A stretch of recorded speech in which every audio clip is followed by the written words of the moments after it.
Tuscan beef meatball and white bean soup on repeat for the cold days when you need something chock full of flavor. Let's review.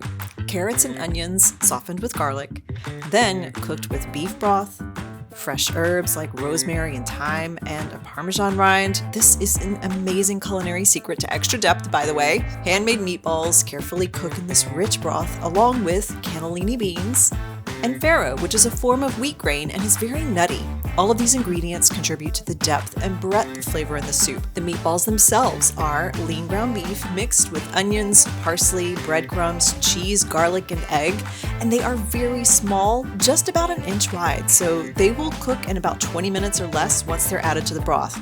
At the very end, we add in a little kale for extra color and nutrition.